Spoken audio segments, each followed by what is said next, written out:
welcome back to the Woodcrafting Place. Ray Ruthin here. So we've got a great project for you today. So let's grab our coffee and get to it.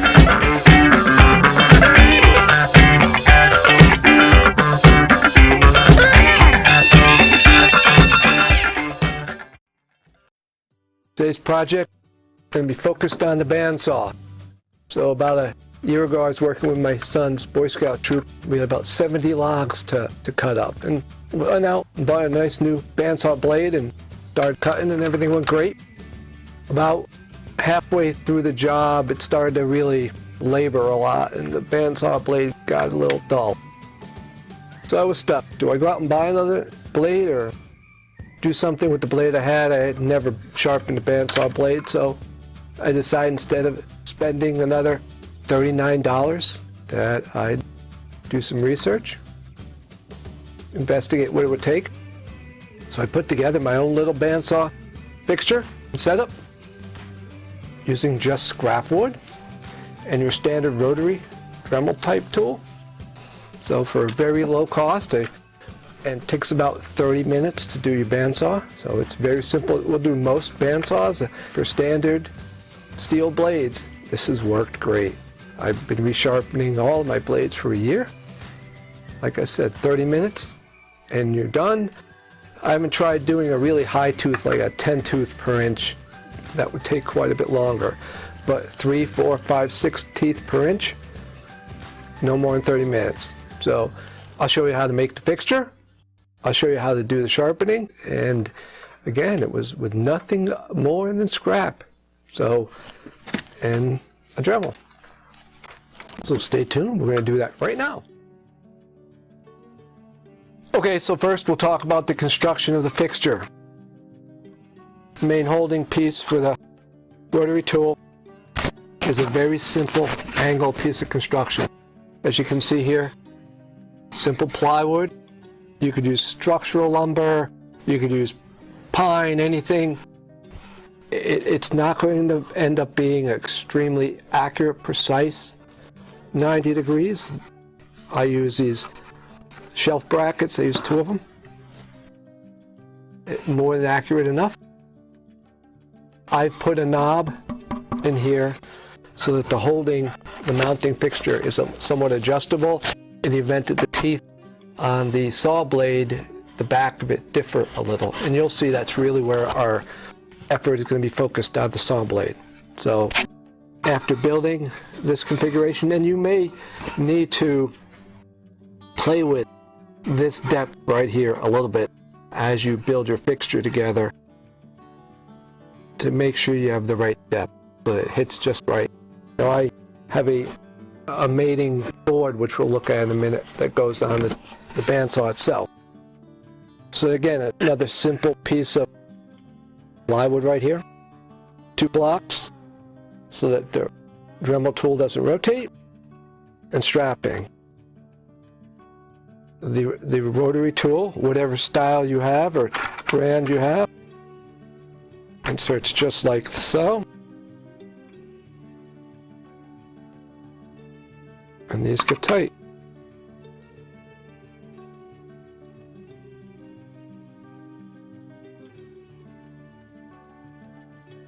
There you go. The next main component is the board, and you'll get a better idea for how this board works once we have it on the bandsaw.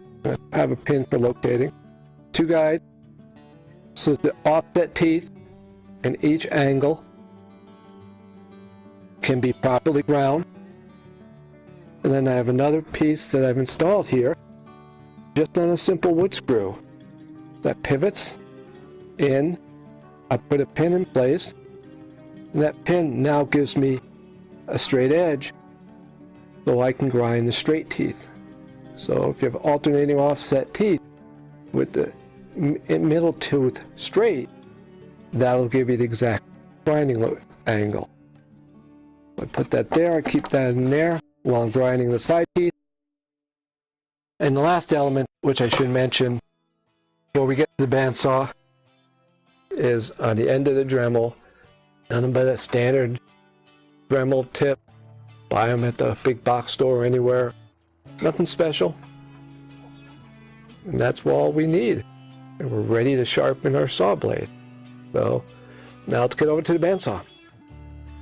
Okay, so at the bandsaw, ready to get set up to do our sharpening.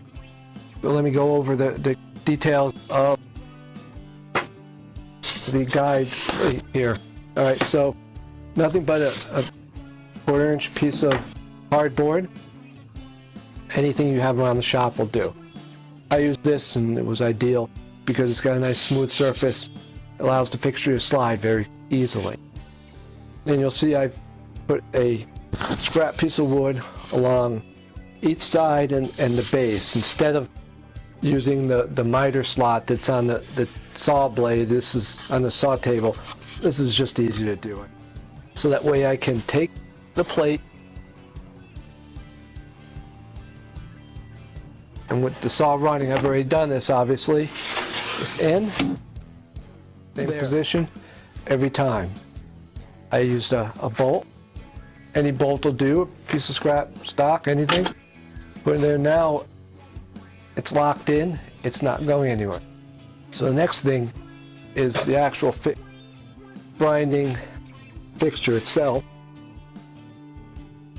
I found that 15 degrees was ideal for this piece, off this way and 15 degrees off this way, to get just the right angle when I grind each tooth.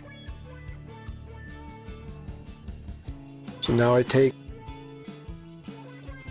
my fixture, and basically what I did, nothing really scientific, is I eyeballed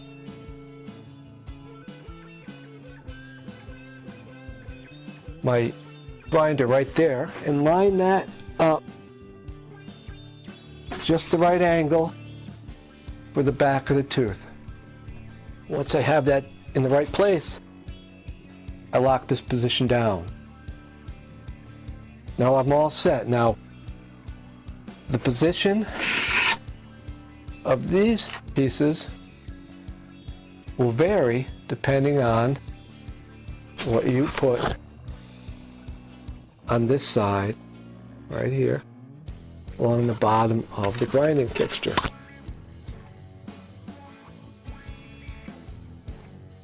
So those will move in and out. Once that's all set, I line everything up, take a marker, doesn't matter where, put a little line. That way as I go through each of the teeth, and I get to the other side of the blade, I know exactly where to stop. So before we get zoomed in and look at the sharpening up close, I'm going to give you a quick overview of the grinding process. So here's our sled that we created to guide grinding fixture. The way this works is a grinding fixture will ride against this left side guide here first, just like so, and we'll slide in and out to hit each tooth. Once I've done all of the left, I'll switch over to the right and I'll use this guide here for the right. Now we're using the front edge to ride up against the guide, and again we'll go in, go do all the rights, and after the rights are done, we will slide the straight guide in, pin it in place, and now this will ride up against there and slide in and out all of the straight teeth. Back to grinding. So now what I'm going to do, as I mentioned, make sure my grinder's on high speed. So let's get to it. And it's really just a kiss. You just want to touch them gently, as you'll see. To 3 tooth, I think this is 3 teeth per inch. That's 300 teeth. And each one's about a half a second. So it takes just a few minutes.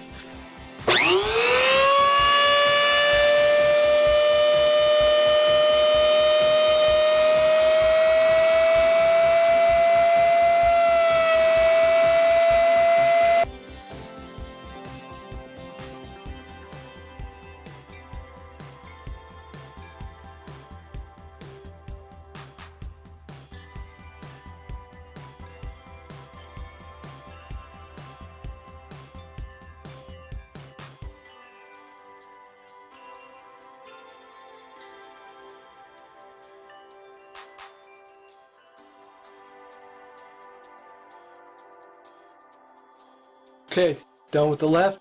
Now we're going to go over to the right. Same routine, just kissing it lightly, as you can see there. If you accidentally grind one of the teeth in the wrong direction, a big sweat. When you get over to the other side, just go and touch it, kiss it again.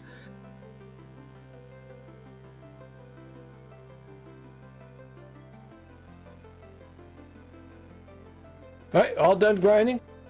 Blade's nice and sharp. Real close, you can see the shine on all of his teeth. Right here, you can see the little shininess. Now ready to do a test cut.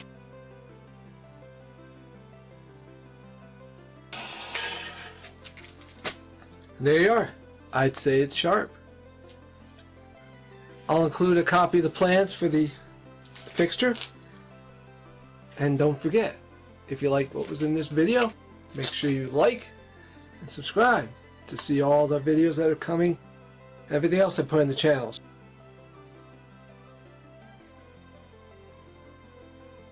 Okay, so one more item, since we're doing maintenance on the bandsaw. Once you get all done sharpening your bandsaw blade and you've built your own fixture and you realized that you had so much fun that you wanted to sharpen all your bandsaw blades, sounds like a good afternoon. So, in all seriousness, you will have your bandsaw blades which are here and they need to be put away. So, you're wondering, you know, the thing came coiled when it first arrived, and you're like, how the hell do I coil that thing back up without cutting my hands to shreds? I'm going to teach you the secret. So, holding your bandsaw blade like so,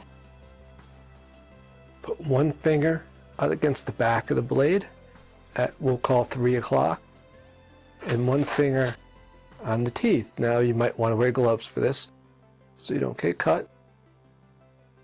As you take your bandsaw blade, twisting like that.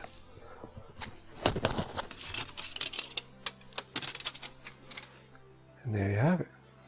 That way you can just put a little tie on them and they're ready for storage. So, one more note on your bandsaw blades. As you go and sharpen it and you're done, since this one happens to be a good one, one other concern for blades is cleanliness, not just sharpness. So you can sharpen a blade, but if it got all this resin on it, it won't cut properly.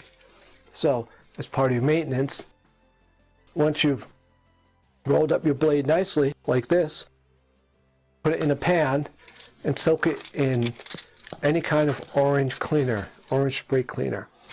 The acidity in the orange will eat that resin right up and get your blade nice and clean. Scrub it with a brush, that stuff will come right off. And we'll see you soon. Don't forget, like and subscribe.